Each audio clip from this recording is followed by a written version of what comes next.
Welcome to the Modern Homesteading Podcast.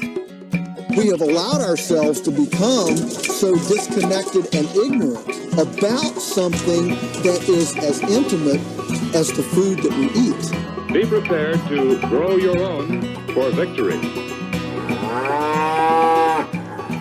God said, I need somebody strong enough to clear trees and heave bales, yet gentle enough to yean lambs and wean pigs and tend the pink-foamed pullets who will stop his mower for an hour to splint the broken leg of a meadowlark. So God made a farmer. Hello and welcome to the Modern Homesteading Podcast. Today we're going to be talking about building skills that other than what we consider traditional homesteading skills. There's many skills you can develop that can, help you take steps towards self-sufficiency and sustainability. And today I want to look at what they're not those normal, what we consider homesteading skills. I think what I want to talk about today doesn't have the satisfaction of walking through a garden and picking a tomato. It doesn't have the sense of responsibility of taking care of livestock. It doesn't even, hold the appeal of preserving your food for winter. These are the less glamorous things. These are the things you may not even want to do sometimes, but they're absolutely necessary. They'll absolutely make you more self-sufficient and sustainable, and we'll talk about that in a minute. Today's homesteading updates, I want to talk about, we've been doing lots of canning around here lately, putting up the green beans, putting up the beets, putting up, more pickles. I made sauerkraut, just lots of stuff going up. I don't know. We've been picking a lot of things lately and trying to preserve it. A few things went in the freezer. A few things went straight into making food that we're eating right now, and quite a bit's going into canning. So we've been doing a lot of that. Lots of pruning. I always find this time of the year, the garden starts getting a little bit out of control. Things start getting crazy. The tomatoes just go haywire. They're everywhere. You got to prune them back. The trees, I've got some trees that just start really bushy trees that really stick out. The mulberry gets crazy this time of the year. Just cutting things back a little bit, making some of the comfrey. Oh my goodness. Talk about pruning back some comfrey. I always feel like I'm wasting a little bit of that, putting it in the compost, even though I know it's a great compost activator. But I covered all the beds, put it everywhere I could think of, fed the animals with it, did everything I could think of to do with it, and I still had a ton of it. So, I'll probably put 2 wheelbarrowfuls in the compost pile. So, lots of pruning back, getting things cleaned up, straightened up, looking better, doing a lot of that here the last week or so. Also finished planting my late season garden. Got the kale in the ground, got some more beets, got some turnips. Let's see, I put some okra, spinach, carrots, just a few things that we're going to be growing later in the season. So, got all that planted last weekend and already a bunch of it popping up. I noticed the beets and the turnips both are up. Some of the kale starting to pop up. I haven't really looked at the other stuff, but yeah, I already got a lot of it already popping up in just a few days. So it's germinating and it's doing well. I got my seeds. This year I took some shortcuts. I had a lot of saved seeds from last year, but there was a lot I didn't have, and I didn't really feel like going and doing an order online. So honestly, I just ran down to Walmart and I picked up some extra seeds, some things I wanted early this spring. And I was very, very disappointed with those seeds. I've used them in the past, a couple of years ago, and I had pretty good luck, but this year I got really poor germination with them, and the stuff just doesn't seem to be doing as well as it, like last year when I used an online heirloom seed company. For this late season, I went ahead and ordered my seeds for this late season planting, and I went ahead and ordered them for next spring as well, and I got them from the Seed Guy, theseedguy.net, I believe it is, and they got like really good seed packages. I've bought from them in the past and had really, really good turnout with their seeds for a really good price. Good heirloom stuff. A lot of it I've seed saved and I've been able to use year after year, but I needed another package because a lot of my seeds were getting kind of old, and I just didn't want to. I just thought, because the last time I got a package from them was 3 or 4 years ago, and I was like, well, those seeds are getting pretty old, so some of them that were left. So and I didn't seed save some of that stuff when I should have. So I bought another package. It was like an $70-something package with tax and shipping and everything.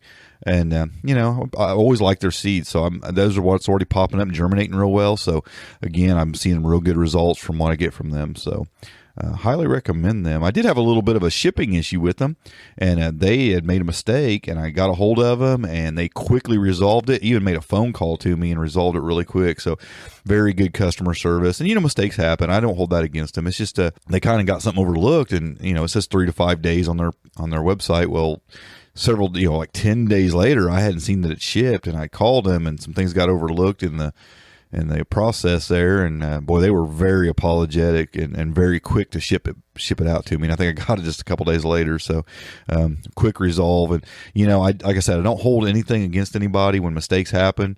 It's how you handle that mistake. That's what makes a difference with me. And they handled it very, very well. And so I'll definitely always do business with them as long as they, keep doing things like that. So very pleased with their operation. And they're, like I said, they're a small operation, couple people, husband and wife, I believe, just doing it. And they do a lot of business. So check them out if you're looking for some seeds. Let's just jump into our main topic, the other homesteading skills. I guess why I wanted to talk about this is because just recently I found myself knee deep in a homesteading project, literally. And it's not the kind of homesteading project you want to do. Probably not even the kind of homesteading project you want to hear me talk about. But it's a homesteading project nonetheless. And when we talk about homesteading, it's easy to picture going out and tending that garden and feeding that livestock and sweating in the kitchen, preserving and putting up the harvest. But, homesteading goes far beyond those things. And sometimes it looks like everyday upkeep and maintenance and repair around your homestead. And you probably seen me post about this if you follow me on social media or anything. But recently I had an opportunity to be reminded of this when I had a main sewer line issue. And eventually I ended up having to bust up my cement floor out of my basement all the way across my basement floor, dig down about 3 feet to replace my drain pipe. And this got me thinking about how sometimes we don't tend to focus on the skills enough that make us self-sufficient in doing these kind of repairs on our homestead. So today, let's just talk about 4 areas of skill building that can help us to become more self-sufficient in what I like to call the other homesteading skills. And the first one I'll talk about, just because I had the recent opportunity to hone my skills in it, is plumbing. Plumbing deals with 2 things. It deals with water coming into your homestead and wastewater leaving. And one is obviously more pleasant to work with than the other. I mean, dealing with the sewer lines is definitely messy work, and it's not pleasant. Neither one are pleasant, really. You're usually in awkward positions up under a sink or, down in a basement up under a crawl space or something like that. So it's not always the funnest thing to work on, but it's important to know how to do it. Learning to work with plumbing can come in real handy for a lot of homesteading projects, such as irrigation systems, rainwater harvesting systems, building aquaponic systems, livestock watering setups, and many of the projects you actually enjoy doing and working on around your homestead. Plumbing will help you dive into those. But the things you will be most glad you learned plumbing skills for will be basic plumbing repairs. When something breaks or just isn't working right, repairs can cost hundreds or even thousands of dollars, and many times basements can flood and can ruin things like furnaces, water heaters, and that can only just add to the expense. So being able to diagnose and quickly repair a plumbing issue can be really important. So what kind of things might you want to focus on in learning plumbing? Well, you might want to first find out what kind of plumbing your homestead has. Does it have copper pipes, galvanized steel, PVC, PEX? PEX is kind of recent on the scene, and that's a really, really good one to work with. I'm really enjoying that one. I've kind of did a lot of changing over. Actually, when I first moved into my house, we had a lot of galvanized steel pipes. This is 20-something years ago, and started changing a lot of that over to PVC as things have busted, and we just kind of changed things and put PVC in. But now I'm really seeing the value on the water lines, your incoming water lines, of switching over to PEX lines, and it's a lot easier to work with and has a lot of benefits. But find out what you have and even determine whether you need to switch some stuff over or not as time goes on. But knowing what your homestead has will kind of give you an idea on the areas you need to learn. Like, for instance, if you have copper pipes, you're going to want to learn how to solder those, put those together and solder those pipes. And it's a skill. I mean, there's a little trick to that. My grandpa taught me how to do that when I was probably like 12 or 13. I remember he had to go and he was just a handyman. People would call him, and he'd go around and do a lot of jobs for people, so he'd take me with him sometimes. And I remember him showing me how to take a propane torch and solder copper water lines. So that was kind of cool. But learn how to fix those things. Learn how to work on those. Learn how to make repairs on all the types of plumbings your homestead has, whatever that is. Copper, galvanized, steel, PVC, or PEX. Just learn about those things. Learn how they work. Learn how to put them together. Purchase the necessary tools for working on your plumbing. There are some specialty tools for some of that stuff. For years I cut PVC with like a Sawzall or a hacksaw, and then I found something called Pvc Cutters, and wow, snip, snip, snip. You can it cranks up and kind of ratchets, and it just pops that pipe and cuts it. And it makes, when you're working with PVC, it makes them so much quicker and easier to work with. So something like that. Just figure out the tools you need. Keep the glue and things like that on hand that you'll need to make a repair, and or whatever you need. You might need the plumber's tape to seal up threads that you're putting together and things like that. Keep those things, find out the necessary tools for working on your plumbing. And then also keep a few pieces of your type of plumbing on hand. Keep a few feet of whatever you have, the sizes you might need. Keep some couplers and things like that, some emergency pieces that you can make repairs with quickly if you need to. Also, figure out where to shut off your water. Probably the most important thing is figure out where to shut off your water at. Always know that about your homestead. Know where all the shutoffs are, where you can shut down the water. If you blow a pipe, how can you quickly get that shut off and possibly reduce the amount of damage that happens because you got that shut off quickly. So those are just some tips for learning plumbing and what you might want to focus on learning. And I'll tell you, folks, and I'll mention this several times, YouTube. I almost hesitate and feel weird even mentioning that YouTube is the best place to learn these things, but it just is. I mean, when you can watch how to repair something, it's so much better than a lot of other ways you might learn. I mean, obviously, if you have a friend who's really good at this, calling them up, having them come over and help you and show you hands-on is the best way to do it. But second best is really YouTube. You can kick up a video and it can show you step by step on how to make a repair on something. And there's a video for everything. So I'll probably mention that on every one of these things I'm talking about today. But yeah, kick up YouTube and it can show you how to make a repair. The second thing I'll talk about is carpentry. Basic carpentry skills have also served me very well over the years on my homestead and can also make you more self-sufficient, as well as save you a lot of money. It can be helpful when it comes to building coops, pens, building arbors, trellises, just about any other building project on your homestead. You'll probably find this skill helpful. You'll also find this skill is probably most used and helpful in making just basic repairs and maintenance on your homestead. Replacing some rotten wood or something like that in your house. I mean, just finding places where it's going to be helpful. Working in the barn and replacing some boards here and there or something like that. Building a fence. I mean, I find that I use my basic carpentry skills all over the homestead. And I'm thankful. It's something that I grew up with.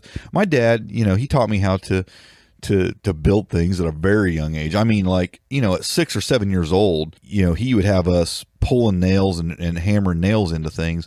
Just, I think, well, one, because he would buy a lot of used lumber. Always. He knew guys that were tearing down houses. We even tore down some houses and barns, things like that. And we reused lumber all the time when I was a kid. I remember we had piles of used lumber. We'd stack it. Me and my brother's job was to pull all the nails out of that wood. So we'd go out there with hammers and crowbars and we'd get all those nails. And then my dad was so frugal that we even had to sit there and straighten out any nails that were reusable. Like if they were not really bent up, we would have to sit there and tap them out and straighten them out and put them in jars. So we always had buckets and jars and whatnot of used nails that we could reuse. So me and my brother got a lot of experience pulling nails. Well, then we also got really good at driving in nails. My dad would have us hammering things together, putting things together. So I got a lot of basic knowledge at a very young age on carpentry skills. Learned how to use saws. You start with hand saws and move on into power tools, using skill saws and sawzalls and even table saws and things like that. But I think one of the most important things you can learn when learning how to do carpentry work is learning how to make accurate measurements. That's something my dad taught me at a very young age that has been very handy my entire life. The old measure twice, cut once quote. You always want to do that. You want to make sure of your length, and cutting to an accurate measurement is very, very important. And so learning how to make accurate measurements, learn how to read a tape measure and a ruler very accurately. I mean, right down to at least the 16th of an inch. You want to be able to read that and get a good handle on that. It's not difficult, but there are some people who just don't know how to do it. So learn how to do that. Learn how to read a tape measure. Learn your basic carpentry skills.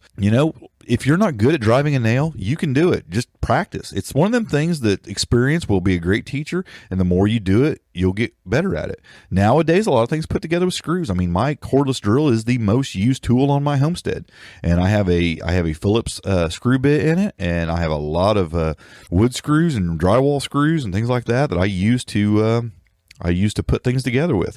And I keep a lot of screws on hand, and I use that drill several times a week to screw something together. Very seldom do I actually nail anything together anymore. It's almost always put together with screws, but occasionally there is something I nail together. But you learn those basic carpentry skills. Like I said, cutting, drilling, hammering, and nailing and things together. Those are really important skills to develop, and they will serve you well on your homestead for sure, and save you a lot of money, and be a great addition to adding, really useful and beautiful things to your homestead. Good carpentry skills can do that for you. The next thing I want to talk about is something that can be kind of controversial on whether you should even mess with it or not. But in the way I'm going to talk about it, I think it's something you do need to know, and that's basic electrical knowledge. This is one I mentioned carefully because making mistakes with basic electrical repair can be very dangerous. Not only could it kill you with the voltage, it can also cause fires and things like that. So be very, very careful and sure of what you're doing when you mess with electricity. It can be so dangerous, and that's why I also believe it's important, very important, for you to have some basic knowledge about how it works and even be able to make some minor repairs when necessary, possibly. One thing you should definitely know how to do when it comes to basic electricity is know how to shut the power off to any one area and or your entire homestead through your breaker box. Know how to do that. That's very, very important. Be able to kill the power to that, to where you might be working or there might be a problem. You should learn how to test an outlet or wires with a tester to see if there's electrical power present, especially if you're going to work on it. Get you a nice tester and figure out how to use it. There's kind that you plug right into an outlet that'll tell you. I don't really like that because it's only useful for that one thing. I mean, it's easy. I mean, I like that part of it. But learn how to use a probe tester where you can actually poke it in there and touch wires with it, touch terminals with it and a plug-in, touch light sockets, things like that, and determine whether there is electricity present. Learn how to use a tester. You should learn how to identify possible issues like frayed wires or signs of overheated wires, plugs, switches, or other electrical devices. Look for the burn marks, things like that. Tell when something's hot. Tell when there's possibly an issue, an electrical issue. Learn how to troubleshoot when there's not power getting to something. Learn how to find, backtrack and look at the breaker first, and then you start searching through wires and things like that and determine with your tester where voltage is going to and where it's not going to, and then try to narrow down a problem. Learn how to do those kind of things. Troubleshooting is important because it can help you determine on whether it's something you can fix or not. And you should probably learn how to make repairs on things like wires, plugs, and switches. If you're not comfortable with it, you don't feel like you know enough about it, you don't do it. Just don't. Get help. Pay for somebody to do it if you have to. But I think it's a very valuable thing to learn how to do. Again, the number one thing in that, learn how to shut the power off to those things that you're going to repair. And be sure about it. Learn how to use that tester so you can be sure about it. But I think, making repairs on, wires, plugs, and switches is a relatively easy thing. And it can save you a lot of money. And it makes you more self-sufficient in learning those things. So I think it's an important thing to learn, at least the basics of it. Even if it helps you just narrow down on what you need to call somebody to repair, and maybe possibly keeps you from getting ripped off from an electrician because you know enough to be able to determine whether or not what they're saying is true. So just having some basic electrical knowledge is important. The last thing I want to talk about is mechanical skills. Being a mechanic on your homestead, knowing how to do maintenance and repairs on the equipment you own can be a very valuable self-sufficiency skill. This can vary. This can go from anything from the vehicles you own to the lawnmower you have to your weed eater to your chainsaws to just any equipment that you have on your property, tractors, whatever you have. Knowing how to work on your equipment can save you a lot of money, and it can help you get many more years out of your equipment. The kind of things you would probably want to learn is how to do an oil change, how to do a tune-up, change your plugs, change wires, things like that. Unless you have diesels, then you're getting into other things, of course, right? Learn how to do that tune-up. Learn how to tune up your lawnmower. Just throw a spark plug in and change your oil on that. Learn how to, tighten the chain on a chainsaw and lube up a bar or change the plug, do things on a chainsaw. I mean, every piece of equipment you have is a little bit different. Learn how to do the basic maintenance on that. Learn how to grease and lube each thing you have. A lot of things have grease certs. A lot of things don't have grease certs these days. A lot of older equipment does. I've noticed a lot of newer equipment doesn't. A lot of it's sealed bearings, things like that, and they don't have grease certs like they used to have. But what does have a grease cert, learn how to grease those things.